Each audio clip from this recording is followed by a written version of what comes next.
these budgeting. Welcome back to the channel. My name is Victoria, and today I'll be going through a very basic budgeting video for beginners. So this is for anyone who has never had any experience budgeting, or is thinking about budgeting, or had bad experience with budgeting and just like kind of give up on that. I know I have gone through that period as well in my life, a few times, more than once for sure. But this video is actually just very short, to the point, of like the very basic things that you should do to really manage your finances. This video is how to budget under 15 minutes, and to me, budgeting shouldn't be hard. It should be easy, and it should be fun. And you should enjoy doing it, to see like how much money you're able to save, how much money you're able to invest, and how much you're able to put away, and not so much that it's such a annoying to look at. I know I've actually was at that point in my life where I just didn't want to look at my expenses. Like, I just swiped my cards, my debit, my credit cards whenever I needed to. I didn't really think about how much I was spending and towards different things. It's super important for me to build these budgets, especially for the long term, for my savings, my retirement, for family. And these are just habits that are super valuable to have when you're early on in your career. And that's something I struggled with a lot, trying different methods of budgeting, using different apps, using different Excel sheets, just like managing my finances in different types of ways. What I find really valuable is just doing the very basic thing of writing on note with a pen or pencil, your preference. And that just like is visually appealing. You just sit down once a month and make it happen. And just by doing that for a long time, you build out really good habits. I think that one of the biggest challenges I faced personally when I started doing budgets for myself is the consistency. Being able to do it every month and making sure I'm staying on track. That's something I think was the biggest struggle. By doing that, you build like better habits to manage your finances, and then eventually take control of your finances and not let your finances control you. So the video I'm going through is very basic about how to budget, and you can follow along with it.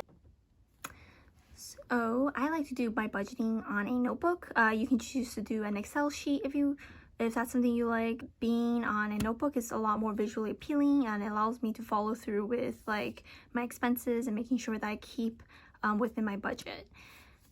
So this is a very easy budget that I've set up, and it gives you a basic idea of what you need to do and plan out for. So if you think about a budget, the primary reason for it is to make sure that your expenses don't exceed your income, right? You do not want to be spending more than you have. Now that sounds very like common sense, very hard to follow through with it when you have like credit cards. And I think that's what causes a lot of people to spend more than they actually have. But having a good understanding of your income, what comes into your bank account, and then what leaves your bank account, gives you a good idea of like when you should stop spending and how much you should put towards different things. So the first thing you want to look at is income. All these numbers I'm going to be writing down is hypothetical. It's not real numbers, but it just gives you a general idea of how to set this up. So looking at our income, that's the first thing we should look at, is how much money is actually flowing in. Because if you don't have any money flowing in, you shouldn't be spending anything at all. So looking at our income,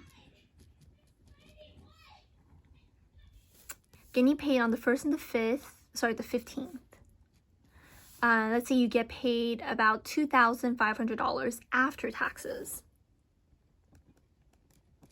And the reason why I choose after taxes is that doing before taxes doesn't really give you a clear understanding of how much money you actually have in your pocket. Taxes can range anywhere between 15 to 40%. Now that's a huge range. And if you don't account for your taxes, you might be expecting more money than you actually will get at the end. Getting paid bi-weekly of $2,500, you get a total of $5,000 after taxes.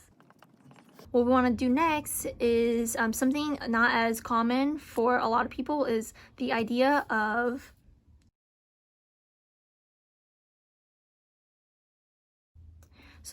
pay yourself first is actually to put aside money every month into your retirement account, a savings account, or an emergency fund.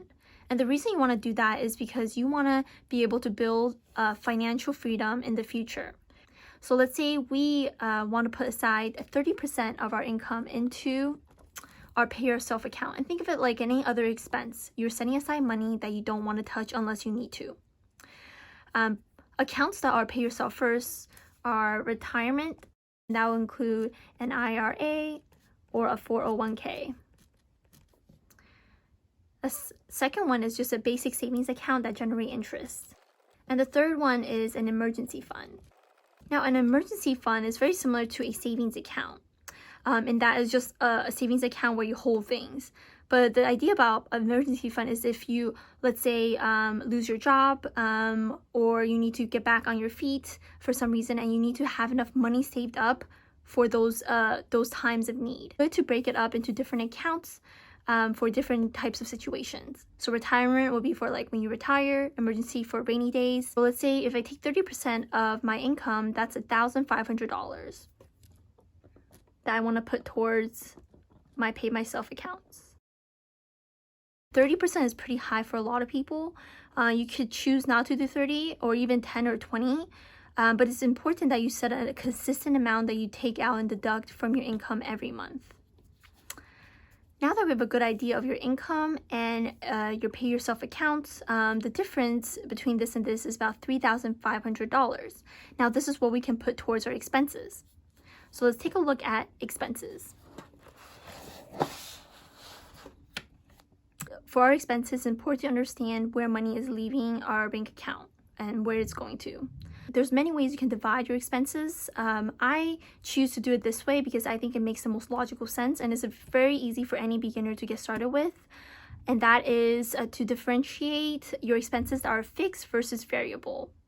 Now, the reason I do this is fixed is usually an expense that is consistent every month and it will not change month to month. So you can always budget for those things. Versus a variable expense, those things can change depending on the month. And you just want to be sure that you can also budget for those and also take out from those accounts if, let's say, you're going over your budget on your expenses. Our fixed expenses are things that don't change. So we can think of things like your rent, for example. Rent is usually pretty consistent in that it is always the same every month. The only thing that actually changes for your rent is if you decide to move somewhere else. I'm basing off these expenses on a big city like Boston, but it really fluctuates depending on where you live. So let's just say that your rent is $1,050. Now the next expense is your renter's insurance or homeowner's insurance. I really like this app called Lemonade. It makes it very easy for you to set up and get and pay for renter's insurance. That's very cheap. It's about $10 every month. So another fixed expense is your phone bill. Another thing is your Wi-Fi, so your home Wi-Fi. And let's say that you split this amongst your roommates. So that's going to cost about $15 every month. Another fixed expense is your student loan payments. So let's say you have a student loan and you're out of college already and you need to make those payments every month. That minimum, that really depends on the loan you have. Let's say that you are paying about $280 a month on student loans. Amazon, Netflix, Spotify, these things are subscription services that are consistent every month. Another thing you may want to think about is your transportation, right? That's something you have to pay every month if you go to work. Now in Boston, transportation for a monthly pass is $90 a month, but that may vary depending on your city. Gym membership, if you do class pass or if you do a gym or your local YMCA, these are all expenses that are monthly, so you need to account for that in your fixed expenses. Okay, now that we have exhausted this list of fixed expenses, it's good to see, okay, these are things that I have to pay every month, and let's total this up.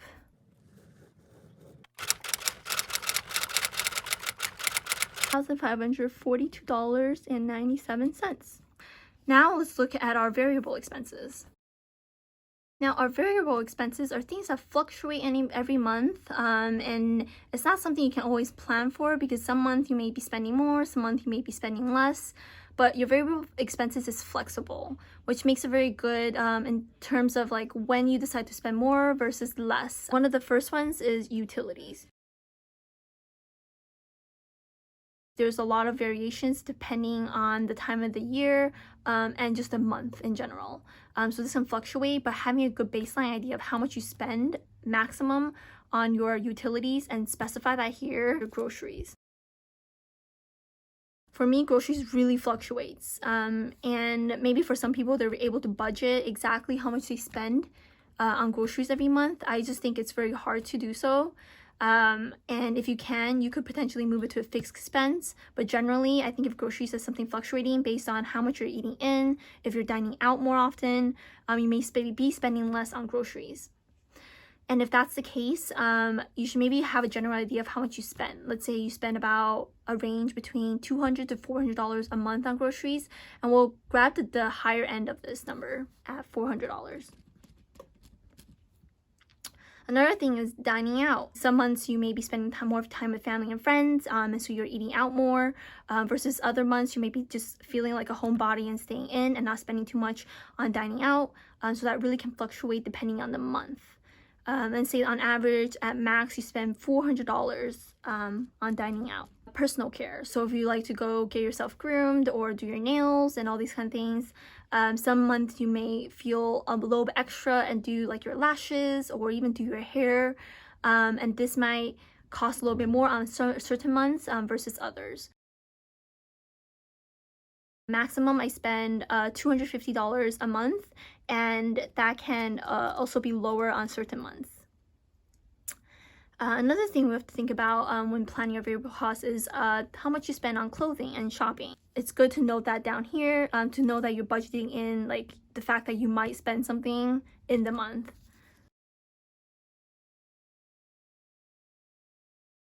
And this might be different for you. You might spend more, you might spend less. I spend $100, and some months I may not even spend shopping, but this can be really dependent on you. And then the last thing I want to think about is entertainment. Entertainment comprises of like movies, concerts, event tickets that you go to, things like that really just adds more fun and excitement to your life. You also want to account for that, because at the end of the day, you're budgeting not just for like your fixed expenses and things, you know, just to get through life, but also things that you enjoy like personal care, shopping, and entertainment.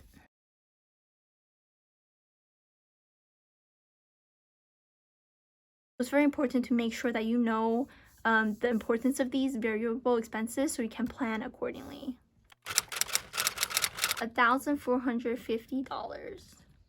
Great, and now we're done. See, that was very simple. All you had to do was create your income, understand your income, and understand your expenses and just the different types of expenses you have every month.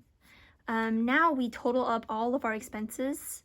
So our total expenses, now this is a great number because we look at our income, we're actually spending under this. Okay, so let's bring that number back to our income. $507.03. That's really great. This is how much we actually have at the end of the month. And that means that we didn't go over our budget. And what you want to do is make sure you never see a negative here, because if it's a negative, that means that you're spending more than you are saving. Having this surplus of money, this can either be towards your pay yourself first, or you can be added to like your loans, for example, or you can actually just spend some of it too. So you have a lot of options by having the surplus here. I normally want to do this every beginning of the month, just so I know exactly how much I should be spending. So I don't go over on like groceries or dining out or personal care or shopping and entertainment, and that I make sure that this is consistent every month, and that this stays within the range I needed to stay. So yeah, this is a very basic 15-minute video on just writing down your expenses every month and making sure that you never go over on your budget. If you have other suggestions for how you started budgeting, definitely leave it in the comments. I would love to hear about what got you started, what kind of methods really worked for you. At the end of the day, we're always improving on how we manage our money, and I think that's a continuous improvement and a continuous process.